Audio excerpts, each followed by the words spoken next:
Chiefs news, analysis, and opinion every day. The story, as I understand it, is that in 1897, Mark Twain, a good Missouri boy, was in London touring because he was at that point famous for his wit and sarcasm and social commentary. That became a problem when kind of some people didn't know where he was, so there was a rumor that he had died. Mark Twain then came back to the United States, and when confronted by a reporter, he gave a quote that will live in infamy forever. "The report of my death was an exaggeration." The report of the Kansas City Chiefs' downfall is likely to be an exaggeration. We have here today, I wanted to bring this up, I wanted to talk about it, because what we have is actually a pretty good article, but it has a terrible headline, and the clickbaity sort of thumbnail that leads you to this article online is just as bad.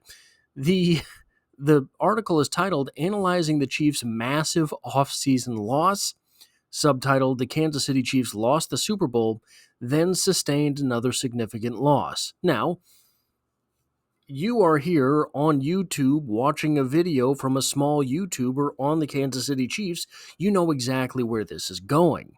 You know that this is going to be about Joe Thuney. Anyone who is a more casual fan is going to be wondering what happened, especially as the clickbaity picture that led to this was a disappointed Patrick Mahomes. Now, I am not here to shame Ezekiel Trezeguet, who was the author. Possibly I'm here to shame Sports Illustrated a little bit because, well, Sports Illustrated is the mainstream media. But look, I get it. Ezekiel, I have no idea who this author is, but he's got to get his clicks. He has to make his money. He wrote what is a good article and then hammed it up at the end with a... And look, that might not have been him. That could have been Sports Illustrated that decided we need to spruce this up a little bit because it's not a sensationalist article. But it does have some things within it that I think we need to talk about. The article begins like this. The Kansas City Chiefs entered the offseason facing several difficult decisions following their shocking Super Bowl loss to the Philadelphia Eagles. Nick Shook of NFL.com listed the most significant offseason departures, with Joe Thuney unquestionably making the list. Now, do you see the screen in front of you? You know that list of names. Eric Fisher at left tackle, Stefan Wisniewski at left guard, Austin Ryder at center, Laurent Duvernay-Tardif at right guard, and Mitchell Schwartz at right tackle. You know who those people are. That is the starting line from the very first Super Bowl that the Chiefs won in the Patrick Mahomes era. Do you notice who the left guard is there? Stefan Wisniewski. Stefan Wisniewski, decent football player. Certainly was not in Joe Thuney's league. Certainly had not a candle to hold to Trey Smith. Neither did Laurent Duvernay-Tardif. Good guy. Seems to have been one of these guys who has his head on straight and his priorities right. But he's not Trey Smith. Nor is he Joe Thuney. These guys in Austin Ryder, certainly not Creed Humphrey. These guys won a Super Bowl with Patrick Mahomes. These guys won a Super Bowl with a team around them. Guys, I mean, that you go back to that 49ers Super Bowl, kind of it was just Chris Jones, Patrick Mahomes, Travis Kelce, and Tyreek Hill. That's all it took. Are you telling me that the Kansas City Chiefs cannot return to the Super Bowl because they will not be starting Joe Thuney at left guard? Are you telling me that the drop-off from Joe Thuney to whoever takes the spot will be larger than the drop-off between Joe Thuney and Stefan Wisniewski? By the tools, I don't think it will be. And we're going to get to that later in this article. But the article does continue. The Chiefs' offensive line was the weak point that ultimately led to their downfall in Super Bowl licks. But they might not have even reached that point had Thuney not kicked out to left tackle late in the season to protect Patrick Mahomes' blind side, Shook said. Sure, maybe that's true. But let me show you someone else who won a Super Bowl as a member of the Kansas City Chiefs. So if we go back up to that line there, notice that I spent a lot of time talking about Stefan Wisniewski, Austin Ryder, and Laurent Duvernay-Tardif. Why? Well, because Eric Fisher and Mitchell Schwartz would both start on this team. The Chiefs won a Super Bowl with a tackle that was not Eric Fisher either. Orlando Brown. Here is Orlando Brown had a bit of an abbreviated season. Here are his grades from this season. Overall grade, 58.2. Pass blocking grade, 69.5. And run blocking grade, 49.7. That guy won a ring as a member of the Kansas City Chiefs. Just for reference, Juwan Taylor was 1.7 points better overall than was Orlando Brown. He was 1.3 points better in the pass blocking game, and he was 7 points better, 6.9 points better than was Orlando Brown Jr. in the running game. That is a world of difference. Now, if you're telling me that the Kansas City Chiefs cannot return to the Super Bowl because they lost Joe Thuney, I think you're mistaken. So to blow this up is absolute mad lad behavior. To put a clickbait title, to put a clickbait thumbnail out there for something like that is devastatingly silly. Now, let me see. So I want to talk about this now. We also remember that the Kansas City Chiefs were never going back to the Super Bowl just 3 Super Bowl trips ago. The Kansas City Chiefs traded Tyreek Hill, and that was the end of a dynasty before a dynasty could happen. You remember those headlines? The dynasty that never was. The one-win dynasty. All of these things happened because Tyreek Hill was traded away to the Miami Dolphins. He returned a bounty for the Kansas City Chiefs that led to the defense becoming one of the best defenses in the league, leading or being second in sacks for a couple seasons there. Things took a negative turn last year, that's true. But boy, those 2 seasons with the Chiefs' defense in the top 10 sure was nice. So to say that losing Joe Thuney, which it's a loss, I'm not going to try to make the faulty point that it is not going to be a loss. It's going to sting. To suggest that losing Joe Thuney, trading Joe Thuney, is a bigger hit to the Kansas City Chiefs than trading away a generational type wide receiver in Tyreek Hill, who he's a generational type wide receiver, was on pace for the 2,000-yard receiving mark by midpoint of the year on 2 separate occasions after leaving Kansas City. To say that losing Joe Thuney is going to be more devastating to the Kansas City Chiefs' opportunities to return to the Super Bowl than losing Tyreek Hill is wild. It's wild. The article continues.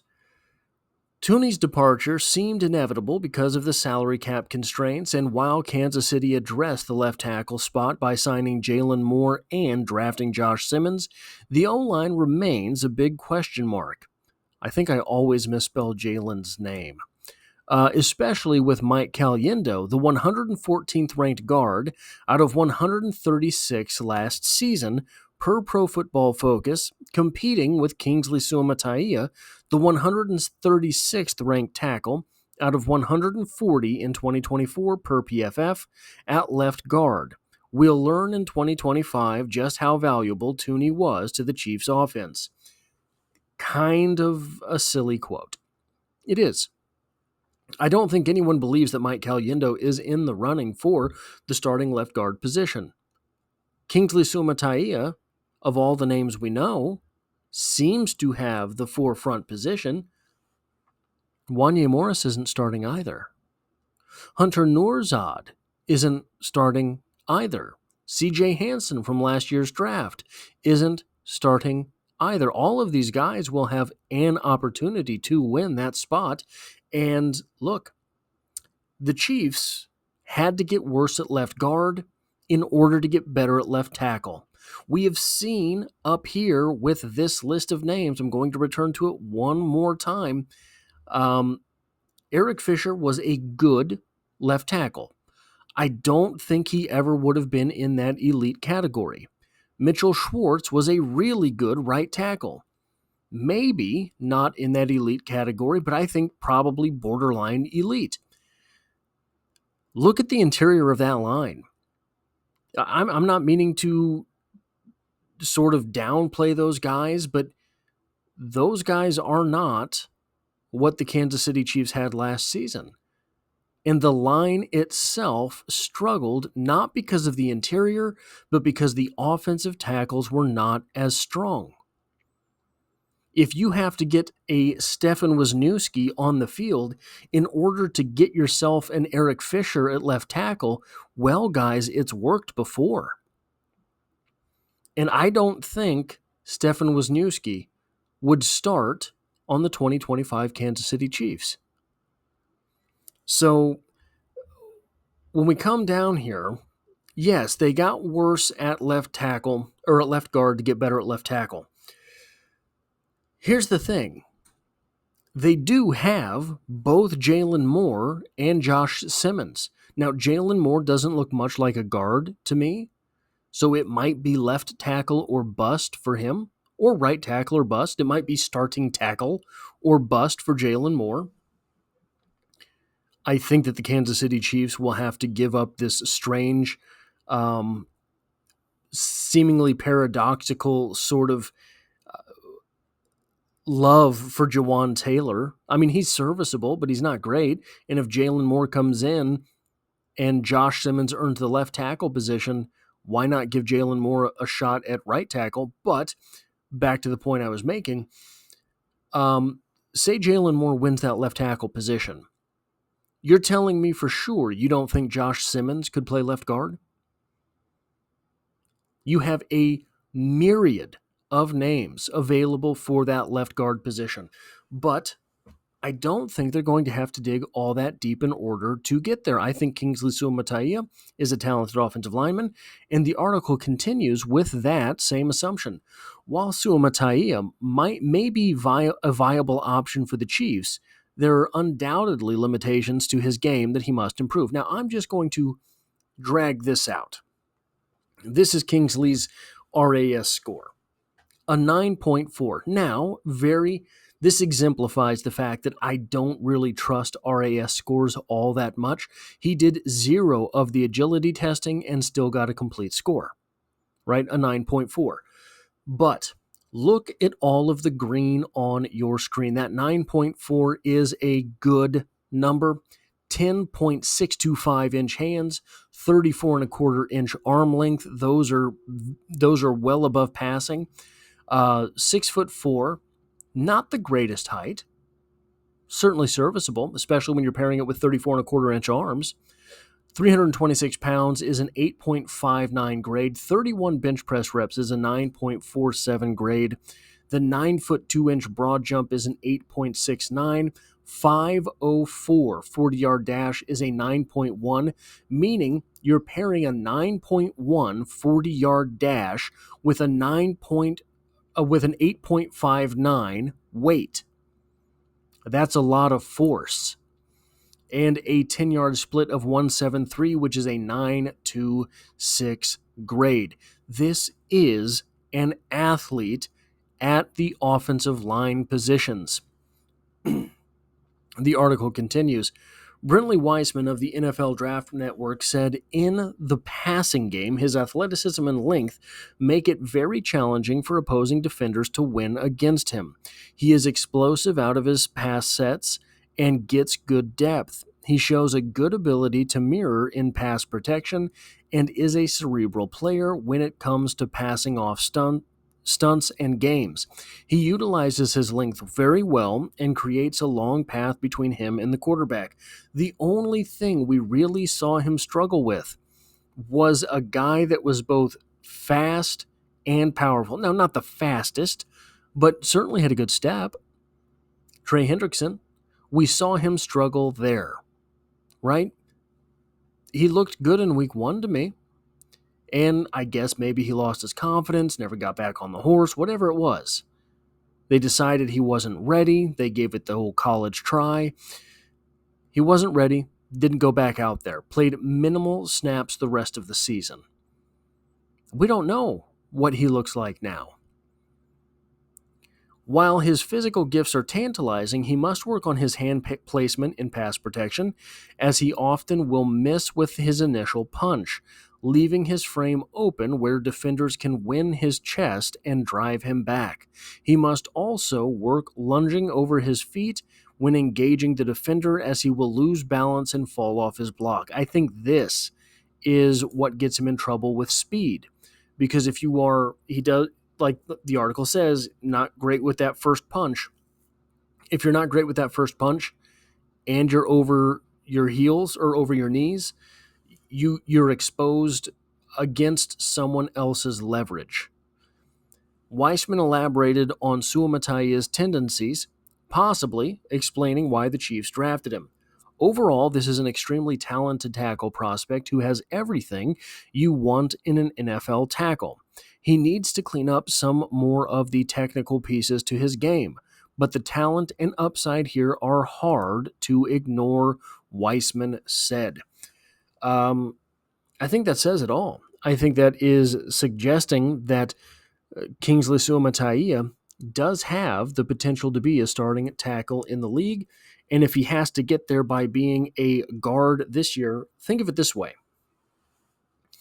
Josh Simmons, if he is who he was, is an elite type left tackle.